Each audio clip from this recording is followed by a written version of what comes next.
शिक्षा मित्रों से जुड़ी सच्ची और प्रामाणिक खबरों के लिए अभी चैनल को सब्सक्राइब करें। साथियों नमस्कार, CNZ रिपोर्ट चैनल पर आपका बहुत बहुत स्वागत है।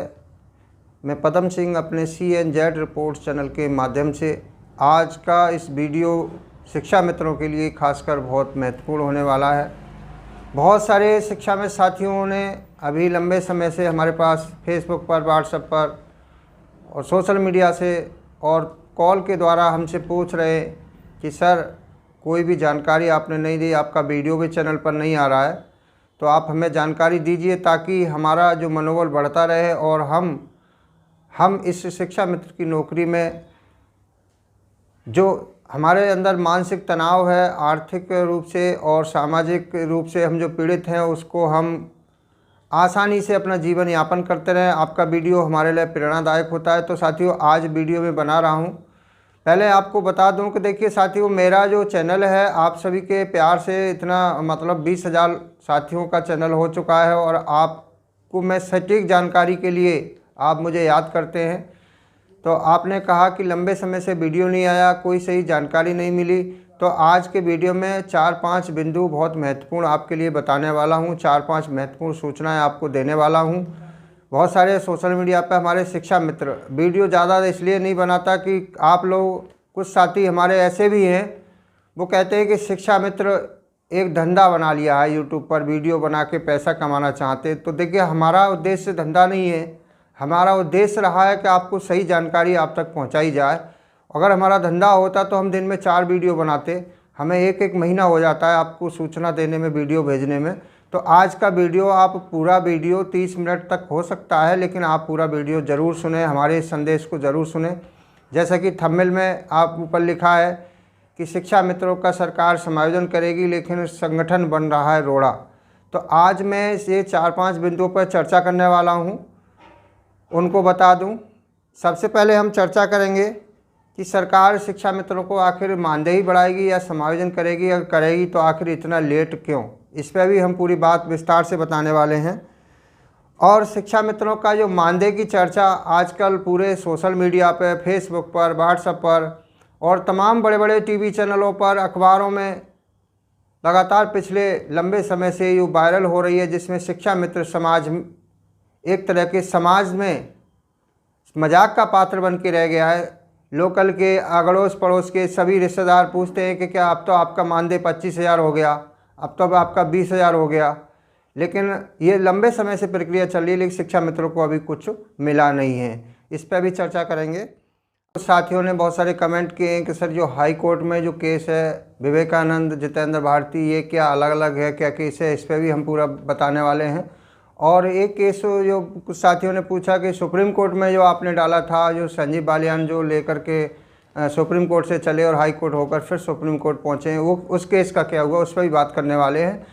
और सरकार वित्तीय इंडेक्स के अनुसार अगर समायोजन करेगी, कितना मानदेय करेगी, इस पर भी चर्चा करने वाले हैं। तो आपसे निवेदन है कि वीडियो में अंत तक ज़रूर बने रहें और वीडियो को देख करके लाइक करके शेयर करें और अपना नाम और जनपद कमेंट बॉक्स में ज़रूर लिखें हमारा वीडियो कैसा लगा, ताकि अगर वीडियो आपको अच्छा लगा होगा तो कमेंट बॉक्स में लिख के बताएंगे तो हम अगली जानकारी वीडियो के माध्यम से ही देंगे।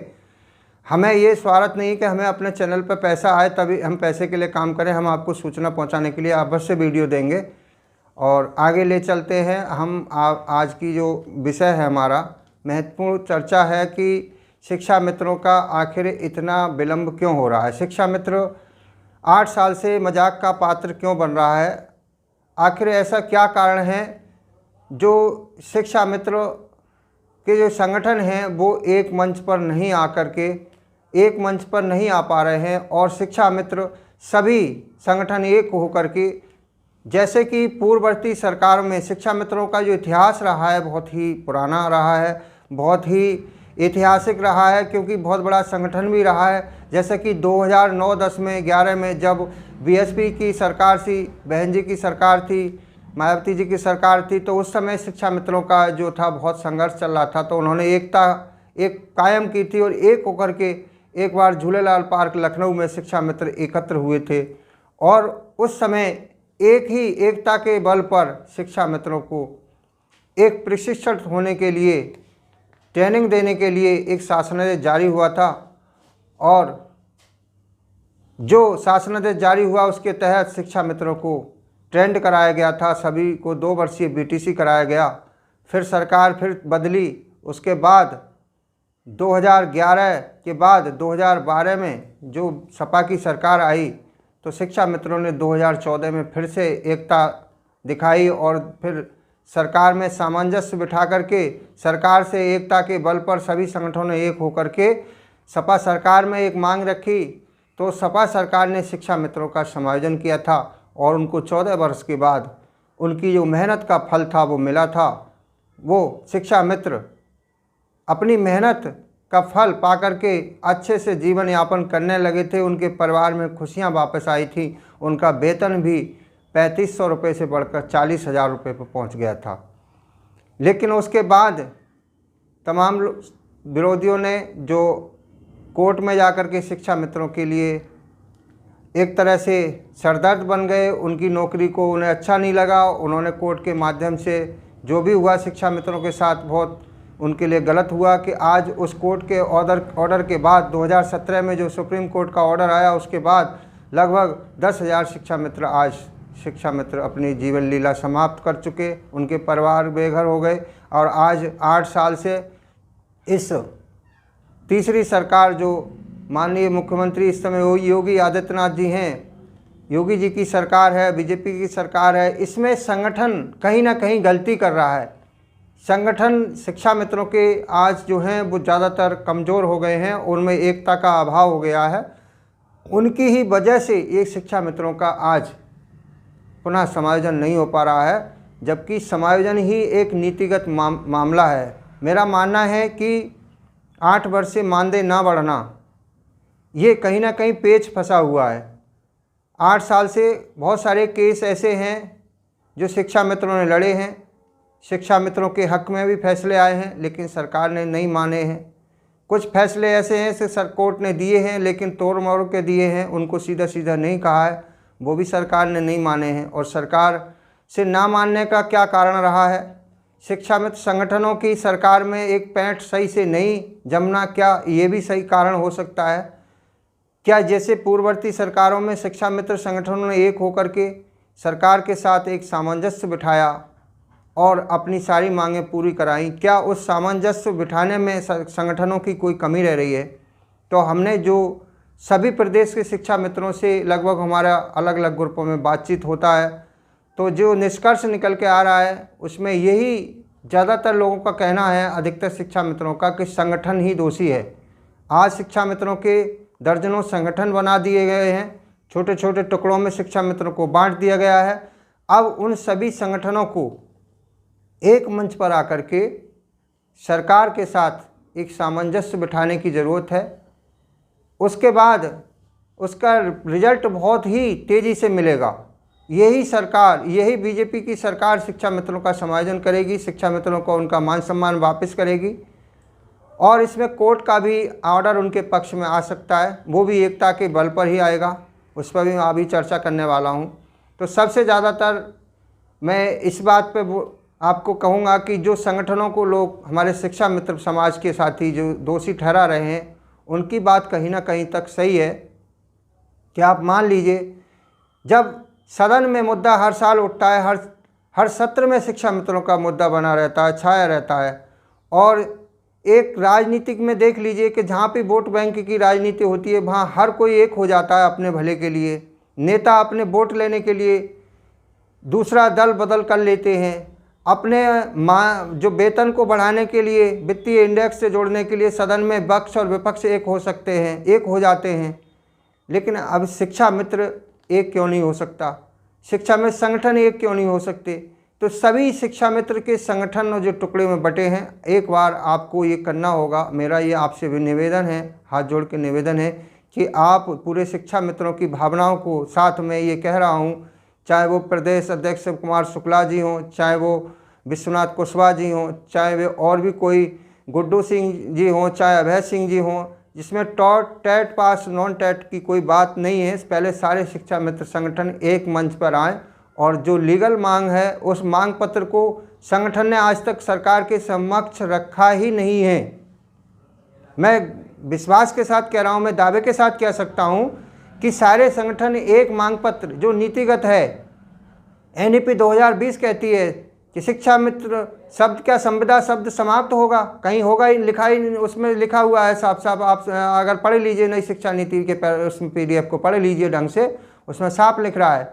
लेकिन सरकार नई शिक्षा नीति अभी लागू क्यों नहीं कर रही?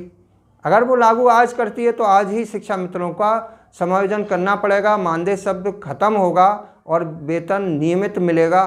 चाहे भला कैटेगरी हो सकती हैं, शिक्षा मित्रों को 2 कैटेगरी में बांट सकती है सरकार, और जो दोनों कैटेगरी ठीक होंगी, अच्छी होंगी, उसमें मानदेय शब्द खत्म हो जाएगा और शिक्षा मित्रों की जो जीवन भर की समस्याएं हैं वो भी निमट जाएंगी। वित्तीय इंडेक्स भी उसमें आ जाएगा और कोर्ट के ऑर्डर का भी पालन हो जाएगा। साथियों, अभी हम संगठन पर बात कर रहे थे और अभी जो बिंदु और बचे हैं जैसे कि कोर्ट के मैटर पर, तो उसके बाद हम सभी शिक्षा मित्र साथियों जो हमें पर्सनली कमेंट किया है व्हाट्सएप पर, फेसबुक पर, उसको उनका जवाब देंगे हम इस वीडियो में। तो हम आपको बता दें साथियों, जैसे कि कोर्ट में जो मैटर चल रहा है, आप कुछ साथी हमारे जिन्होंने पूछा है, ये राकेश कुमार शिक्षा मित्र हैं, इन्होंने पूछा है कि सर बनारस से विवेकानंद या जितेंद्र भारती का केस एक ही है या अलग केस है? तो मैं इनको बता दूं राकेश जी, ये जो बनारस वाले जो विवेकानंद जो और जो जितेंद्र भारती हैं वो एक ही है, एक ही केस है, जिसमें जितेंद्र भारती जी इस केस को लड़ रहे हैं जो विवेकानंद के नाम से फाइल है, और इसमें कुछ और भी पिटिशनर हैं। मेन पिटिशनर विवेकानंद जी हैं, जो जितेंद्र भारती इस केस को लड़ रहे हैं। इसमें सही दिशा में चल रहा है। ये केस का मैटर ये है, अभी शॉर्ट में 1 मिनट में आपको बता दूं, थोड़ा पीछे जा कर के, कि जैसे कि 2022 में जब विधानसभा का चुनाव उत्तर प्रदेश में चल रहा था, तो सरकार से सभी शिक्षा मित्र मानदेय की उम्मीद लगाए थे और उम्मीद भी थी कि शिक्षा मित्रों को चुनाव से पूर्व जरूर कोई तोहफा मिलेगा। लेकिन उस समय कोई भी संविदा कर्मी, चाहे वो अनुदेशक हों, रोजगार सेवक हों, आंगनवाड़ी हों, सभी का मानदेय, रसोइयों से लेकर हर किसी का मानदेय बढ़ा था संविदा कर्मियों का। लेकिन शिक्षा मित्रों का 2000 रुपये सरकार ने बढ़ाने को कहा था, लेकिन वो भी नहीं मिला था। तो उसको लेकर के 2023 में जब शिक्षा मित्र आर्थिक तंगी से जूझ रहा और रोज़ आए दिन मौतें हो रही, हजारों शिक्षा मित्र आत्महत्या भी कर चुके हैं, तो जब उसको लेकर के जितेंद्र भारती जो बनारस के हैं, उन्होंने एक हाईकोर्ट इलाहाबाद में केस दाखिल किया 2023 में। उसमें ये मांग की कि शिक्षा मित्र वही विद्यालय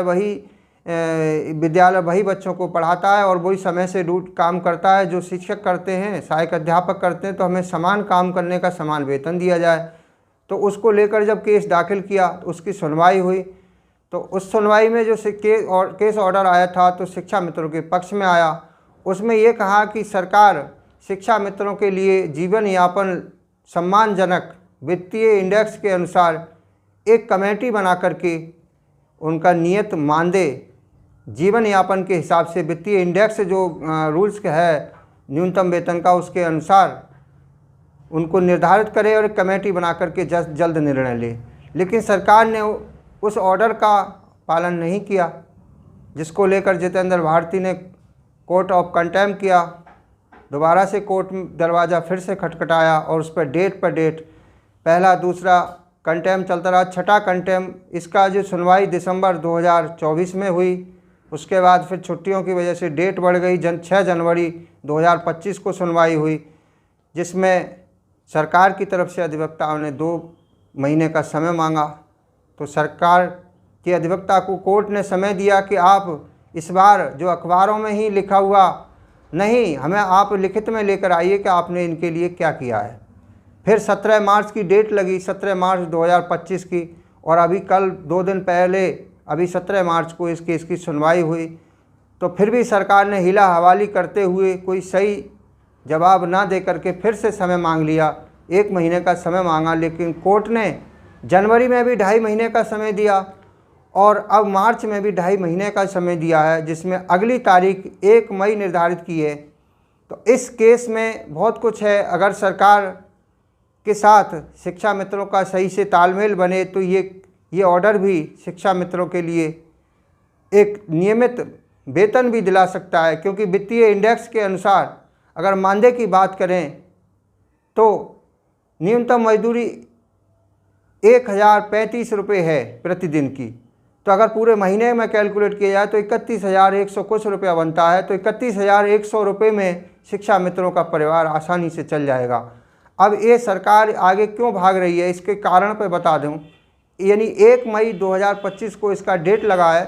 तो इस बार देखिए, अगर संगठन प्रयास ठीक से सरकार के साथ तालमेल बना करके करेगा तो अगर सरकार चाहे तो 1 मई तक कुछ बहुत अच्छा कुछ शिक्षा मित्रों के हित में कर सकती है।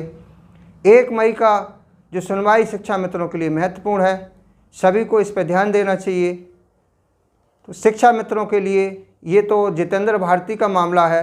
अब देखना ये होगा कि 1 मई की तारीख में सरकार क्या कुछ करके ले जाती है, या आखिर फिर जज साहब से महीने 2 महीने का टाइम मांगकर फिर जुलाई तक खींच ले जाती है, या आगे टाइम बढ़ाती है। ये देखने लायक होगा।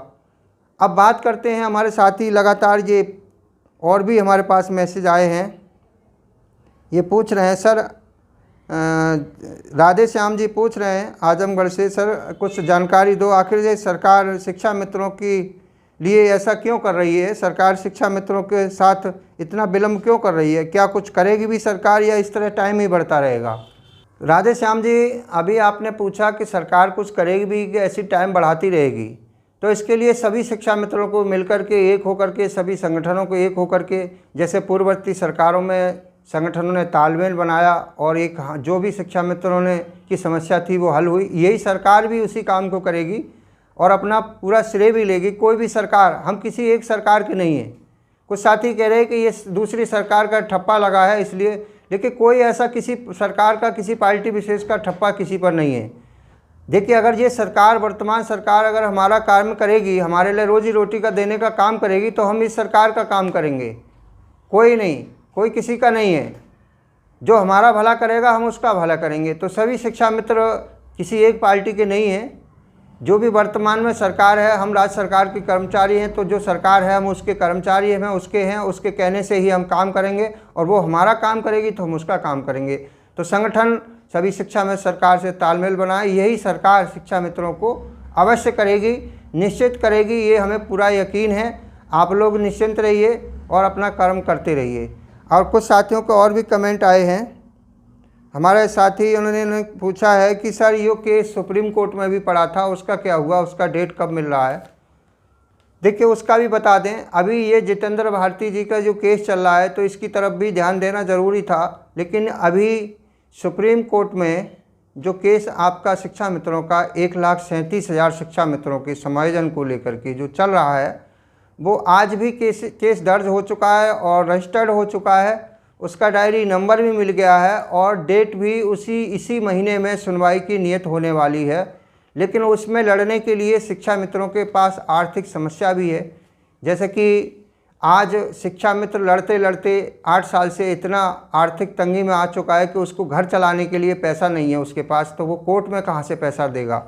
क्योंकि कोर्ट में अक्सर ये देखा है, डेट पर डेट मिलती हैं और वकीलों को तो हर डेट पर पैसा चाहिए, और एक गरीब आदमी को कोर्ट से न्याय पाने के लिए, लड़ने के लिए बहुत ही आज की तारीख में असंभव हो गया है। कोर्ट में बैठे जो मुख्य न्यायाधीश हैं उनको भी ये थोड़ी संवेदना नहीं रही है। वो नहीं देखते, गरीब को समय पर न्याय नहीं दे पाते, वो भी विचार सही से नहीं कर पाते। बहुत सारे मामले ऐसे आए हैं कोर्ट के, हम बता सकते हैं। इसमें न्यायपालिका से भी विश्वास उठने लगा है। तो हमें तो विश्वास है, हमें यकीन है कि जैसे कोर्ट के ऑर्डर के अनुसार ही शिक्षा मित्रों का जो रोजगार गया है, 40,000 से 10,000 रुपये शिक्षा मित्र कोर्ट के आदेश के बखूबी आए हैं। तो हमें ये भी उम्मीद है कि कोर्ट के ऑर्डर आने के बाद अगर हमारे पक्ष में आता है तो सरकार अवश्य उस ऑर्डर को मान करके हमें ज़रूर हमारा सम्मान वापस करेगी। इसमें भी आपको निश्चिंत रहने की ज़रूरत है कि ये केस हमारा ज़िंदा है और इस केस में हम जी जान लगाने के लिए तैयार हैं। हमारा जो कुछ लोगों का ग्रुप है वो आज भी सक्रिय है और इस केस के लिए प्रयास भी जारी है। इस केस की जो भी अपडेट आगे मिलेगी बहुत जल्द हम आपको वीडियो के माध्यम से बताएंगे। अभी हम इस वीडियो में ज़्यादा नहीं बता सकते क्योंकि बहुत लंबा हो जाएगा, आपको अच्छा नहीं लगेगा। और हम ये वीडियो आप तक सूचना पहुंचाए हैं, आपसे निवेदन कर रहे हैं कि आप वीडियो को पूरा सुन करके अगर कैसा लगा वीडियो, हमारी जानकारी देने में कहीं कमी रही तो हमें सुझाव दीजिएगा और कमेंट बॉक्स में अपना नाम और हमारे लिए सुझाव लिख करके ज़रूर भेजिएगा। मिलते हैं अगले वीडियो में। धन्यवाद सभी के लिए, बहुत बहुत धन्यवाद।